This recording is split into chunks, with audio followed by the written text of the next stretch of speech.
Salut tout le monde, c'est Zarkan. Ça fait quelques mois que Infinity War est sorti et petit à petit on a entendu moins parler de Marvel en général. Sauf que maintenant le deuxième Ant-Man vient tout juste de sortir en France et pour cette occasion je voudrais vous parler du premier film qui était bien meilleur que ce à quoi je m'attendais. Alors sans plus attendre, asseyez-vous confortablement car aujourd'hui je voudrais vous expliquer pourquoi Ant-Man est pour moi l'un des meilleurs Marvel.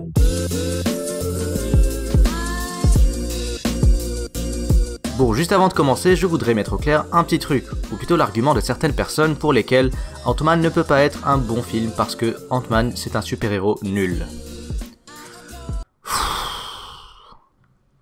Bon, cet argument est tout simplement débile et on va pas s'éterniser dessus, mais non, la qualité d'un film ne dépend en rien de la puissance de son héros. Si c'était le cas, les films de Superman seraient de bien meilleurs films, et Dragon Ball Evolution serait le meilleur film de tous les temps.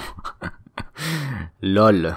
Bref, c'était pas vraiment nécessaire de parler de ça, certes, mais ça me fait une bonne petite transition pour mon premier argument, qui est que le côté nul du super-héros qu'est Ant-Man est finalement une des plus grandes forces du film.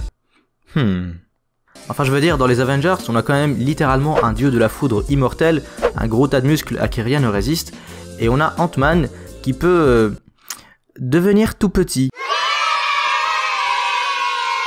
Mais finalement, ce détail qui devrait normalement jouer en défaveur du film se retrouve à jouer plutôt en sa faveur. D'un côté parce que, au vu de la qualité du film, on ne peut qu'être qu'agréablement surpris après l'avoir vu, ce qui est en fait un grand atout, mais surtout parce que le film se montre extrêmement créatif dans l'utilisation des pouvoirs du héros, ce qui rend les scènes d'action vraiment impressionnantes, surtout venant du film de l'homme-fourmi. D'ailleurs, les scènes de combat sont vraiment bonnes, parfois super badass et d'autres fois ridiculement drôles. Le film ne se prend souvent pas trop au sérieux, et l'humour est très bien dosé, ce qui, pour être honnête, est souvent le cas pour les films Marvel. Aussi, Ant-Man en tant que personnage est très convaincant honnêtement, et j'en profite pour parler un peu des acteurs dans ce film, principalement de Paul Rudd. Et je n'exagère pas quand je dis que je pense sincèrement qu'aucun autre acteur n'aurait pu jouer le personnage de Ant-Man aussi bien que lui. J'ai l'impression que ce personnage a été fait pour lui, un peu à la manière dont Tom Holland est juste parfait pour le rôle de Spider-Man. Et il faut le dire aussi, mais Paul Rudd est juste un très bon acteur globalement. Les autres acteurs nous proposent aussi une très bonne performance, notamment un Michael Douglas qui, malgré l'âge, est toujours aussi bon. Mais quand même, grosse mention spéciale pour Michael Motherfucking Peña. Sérieusement, ce mec est hilarant dans ce film et vole littéralement la vedette. C'est simple, la plupart des scènes dont je me rappelle dans ce film sont des scènes impliquant ce type. Vraiment, chapeau quoi. And? What'd he say? He said yes.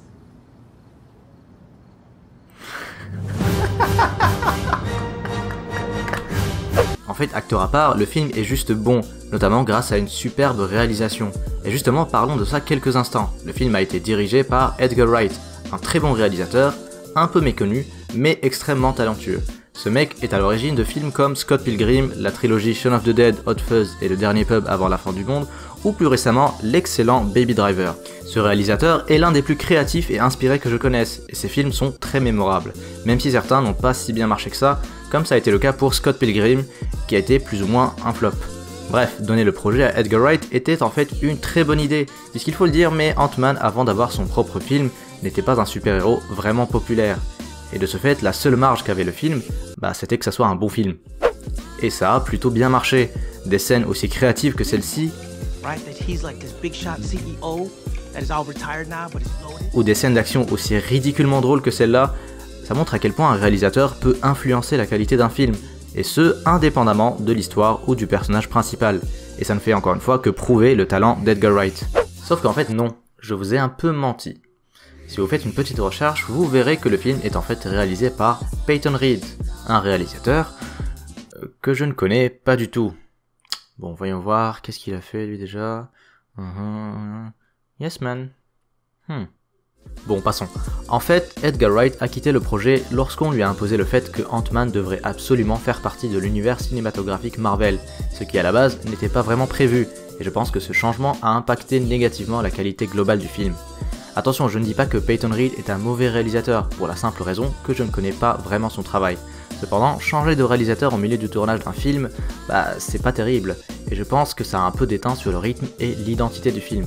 Et ça, c'est sans parler des scènes qui ne sont là que pour rappeler qu'on est dans un film Marvel, comme la scène du combat entre Ant-Man et Falcon, qui est absolument inutile, ça ne contribue en rien à l'histoire, ça n'apporte rien à l'intrigue, à part rappeler aux spectateurs que « Hey, regarde, on est dans un Marvel, t'as vu, il y a le logo Marvel juste là, t'as vu, et dans cette scène, il parle de Marvel, et ici, il parle des Avengers !»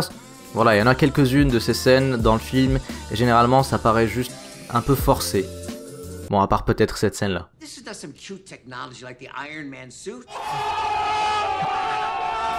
Bon, faut le dire aussi, tout ça n'est pas bien méchant, et j'avoue que je chipote un peu, mais je ne peux m'empêcher de penser ce qu'aurait été le film si Edgar Wright n'avait pas quitté le projet. En tout cas, et malgré ça, Ant-Man était une bonne réussite, et sûrement un des Marvel les mieux réalisés à mon avis.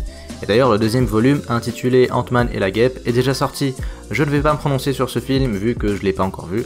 Par contre, pour ce qui est de la bande-annonce, ça a l'air de promettre un peu la même formule que le premier Ant-Man, un peu revisité, et ça, bah c'est cool. Par contre, je ne pense pas que Ant-Man et la guêpe sera aussi bon que le premier Ant-Man. Et ce n'est pas juste parce que je suis un fan d'Edgar Wright, non. Mais en tout cas, je suis intéressé de voir ce que Peyton Reed en fera de ce film. Peut-être que je serai encore plus surpris, qui sait. D'ailleurs, si vous avez vu le film, n'hésitez pas à me dire en commentaire ce que vous en auriez pensé. Sans spoil bien sûr, ça m'intéresserait de connaître votre avis. En tout cas, si vous avez aimé cette vidéo, n'hésitez pas à mettre un petit pouce bleu et à vous abonner si ce n'est déjà fait. Sur ce, je vous laisse et je vous dis à bientôt pour une nouvelle vidéo.